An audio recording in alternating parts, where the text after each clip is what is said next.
Good morning, it is July 2nd and we are just getting ready for work. I am using all these different products today and, it's gonna be interesting. I have really been wanting to do some longer form content. I have been doing longer form content on TikTok and it just hasn't been necessarily they aren't my strongest videos. So I'm just doing a quick, this is my everyday makeup. And it's not going to be necessarily a tutorial, but I think that if you get something out of it, you get something out of it, I'm not going to hold that against you. I'm not going to hold it hostage either. What that means, we're still trying to figure it out. This is aloe. I use this as my primer. It's a good substitute for, where is it? Oh, the Power Grip primer from e.l.f. As you can see, I've basically finished that.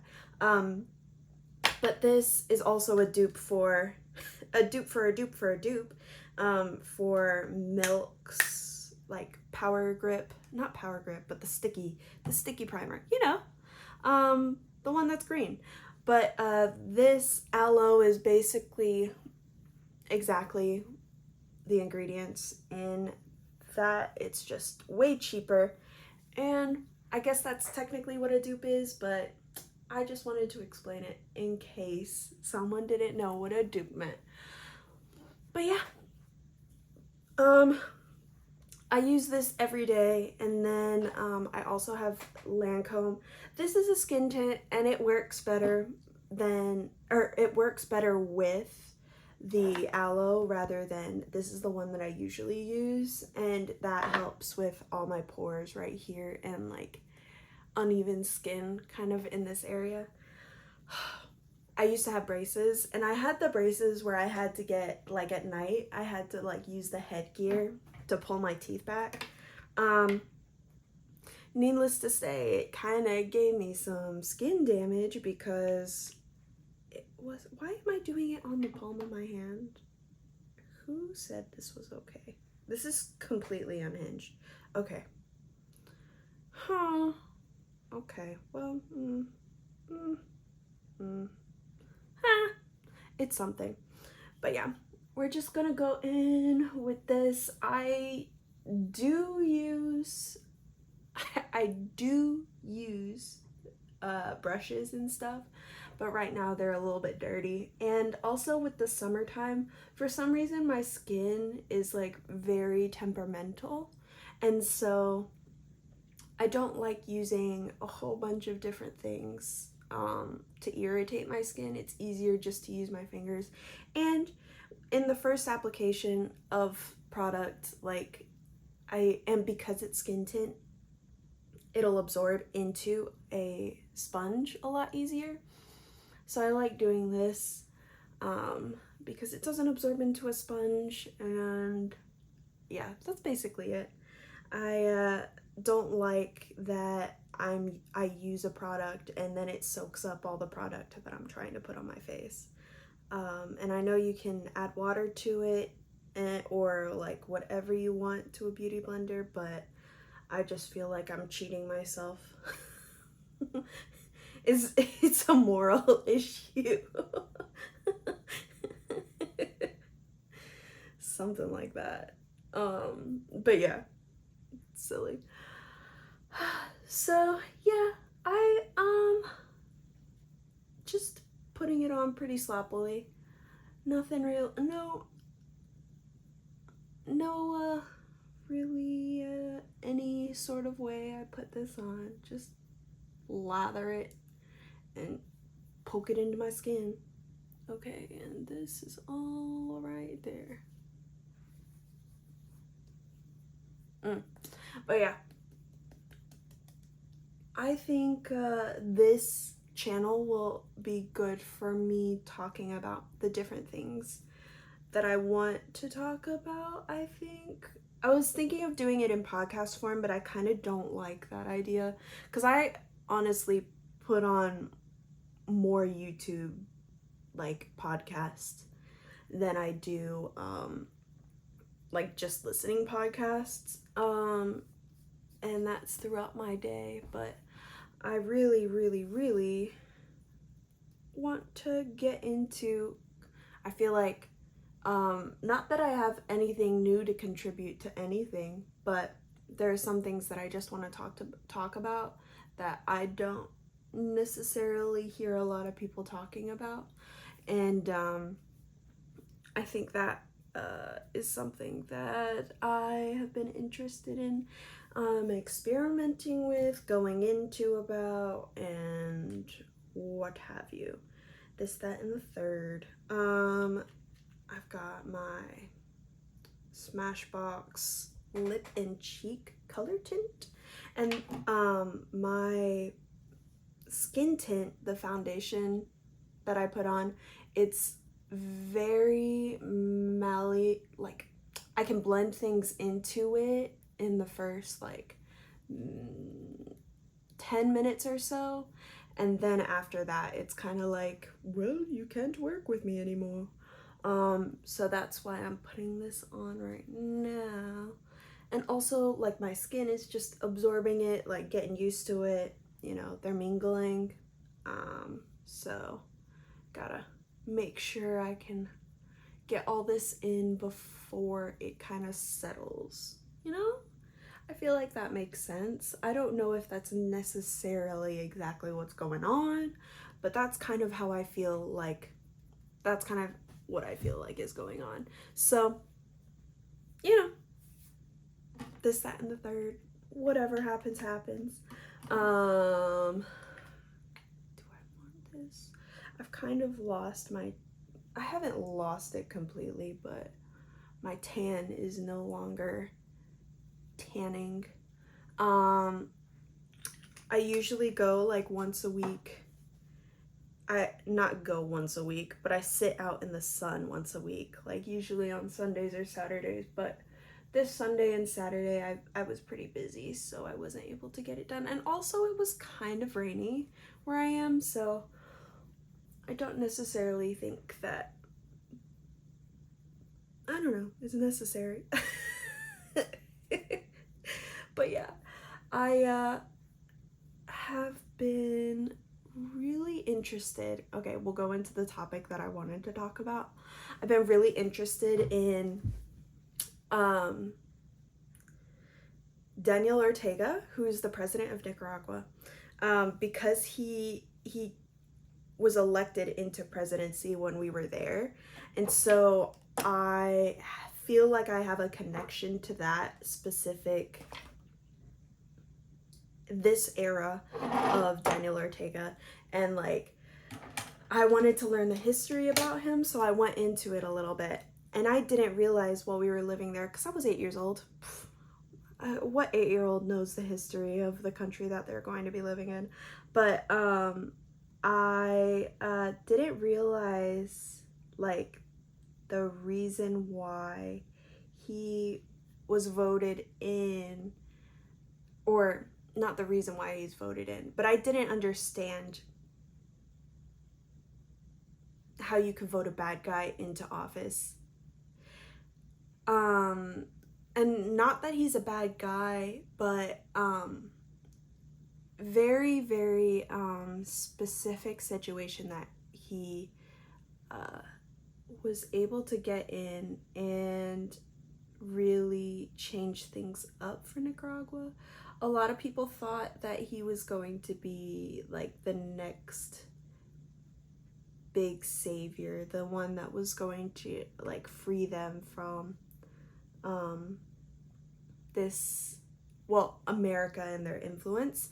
So yeah, that didn't work out quite as well. I don't know if I'm really going to go into detail about this on the next time, but so basically in the 80s, late 70s, early 80s, here, hold on, 70, oh, we'll look it up, Daniel Ortega, I'm doing it with one hand, don't, Daniel Ortega. Okay.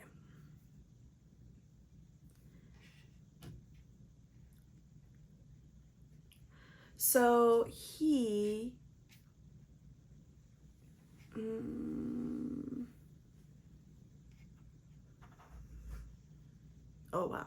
Okay. So all of this kind of started in 1950s, 60s during the Cold War. And America was really, really, really involved with, or really, really wanted to see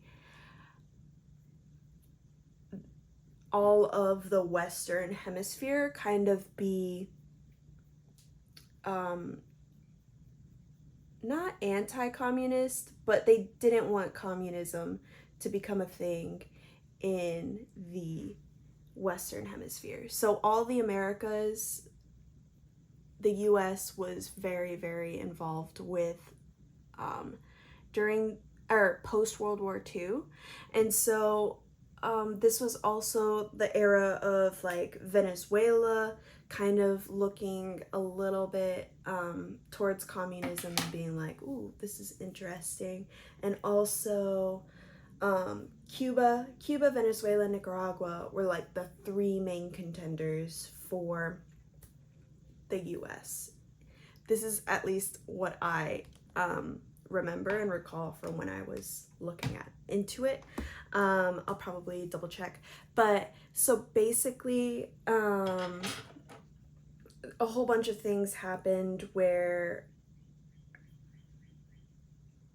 Nicaragua was kind of involved in a, or the US was involved with a coup in Nicaragua.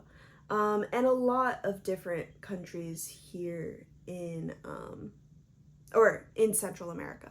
So they were involved with coups actually everywhere. In Guatemala, Honduras, I think El Salvador, Nicaragua, Costa Rica kind of is an ally to America. So they kind of like are going through the thing. And then during that time as well, the Panama Canal was also being built, so there was tension there with the local Panama government and the U.S. government as well, because the Panama government wanted control and like be able to like, hey, like, or yeah, wanted to be able to control it without intervention from the U.S. So that was happening all the while. Venezuela had stuff going on, Argentina had stuff going on, and I think this was around the time of Che Guevara as well. So whole bunch of things happened. I think that it doesn't really pertain necessarily to his rule, but it's very much involved with the reason why the Sandinistas voted him in. During this time, the CIA was very involved in the different coups around the Americas. And so they had put in the early 1900s, they had put in a president who was very bad. And that kind of led into a bunch of people turning to communism, and the Communist Party in Nicaragua is called FSLN. The translation of it is Sandinista National Liberation Front. And they did a lot of good things, a lot of iffy things too, but they fought against this guy and his military regime, and then I think put in someone of their party into no, what had happened, I don't know, but we'll go into it. Basically he was like the face of the Sandinistas because he was young and he was a fighter or a political, face during all of that. And a lot of the party as well, like, supported him and what he was in his messages. So he was very much the face of a lot of the stuff, a lot of the Sandinista propaganda and stuff in the 80s, the 70s, 80s, and 90s kind of. And that was around the time where America was doing a coup there, and they had the Contras there. I should really bullet point this, but you know, it's happening. This is me. This is Bethany history for you. So all of this is happening, and the CIA was very much involved, and it's why the CIA basically took money from the Congress because of different things that they're allowed to do as the CIA. And so basically a lot of different things had happened, and the Sandinistas gained control. Once again, after all of this stuff happened, I am going to do better research tomorrow. I think that makes more sense. But yeah, I understand it. I just need to put it down into words. But yeah, so I just did my eyes, and now we're going into hopefully doing the wing okay, you know? I would hate to like be on camera and not be able to do a fairly okay wing. And that I'll have to do.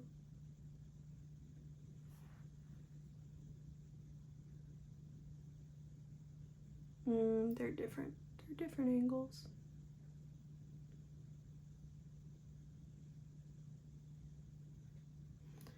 Yeah, it's a different angle for sure.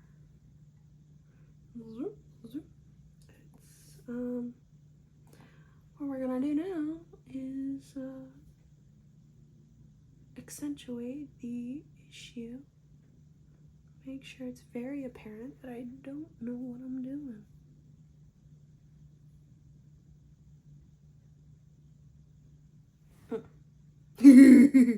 Okay.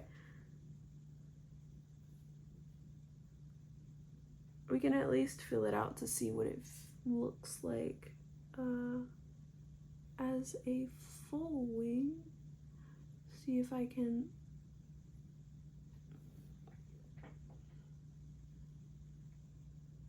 fix it up any afterwards. Life could be a dream,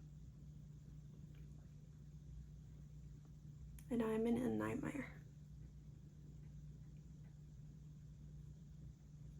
I hate what my hand is doing while I'm doing this. La la la la la la la la la la la la la. Okay, it doesn't look too bad. They are going in directions, that's for sure. I think that looks pretty even, actually.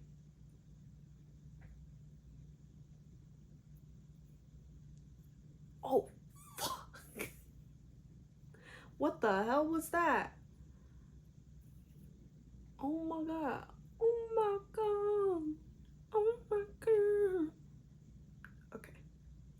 So since it looks okay, I'm gonna fill this in a little bit more. Oh, look at. Make it look a little better here.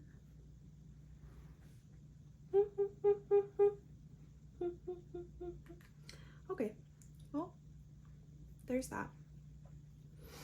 It's gonna go the way it's gonna go. I'm not gonna be gonna be mad. Okay, and that's basically everything. I think that'll do. That'll do, Donker. That'll do. I'm glad that I started my little spiel while I was doing the same thing. I didn't move on to another task because honestly, I'm not prepared enough. And if I wasn't already doing my makeup, if I was just like talking to the camera, I would be able to look it up a little bit more, but right now I did not prepare myself. Okay. And the lower lash. Man, that under eye, crazy. I'm going to have to. This is the Fenty Beauty setting powder, translucent powder.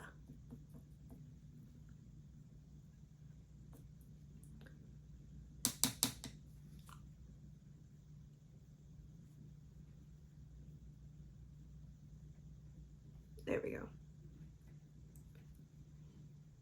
And this will help later when my mascara starts running, because whenever I smile, my cheeks touch my lashes. My lashes touch my cheeks, however you want that to go. Oh. And I think I don't need highlighter. My face is already lit up. Lit the F up. Okay. And I think that concludes the video. Oh, it's crazy. It's crazy.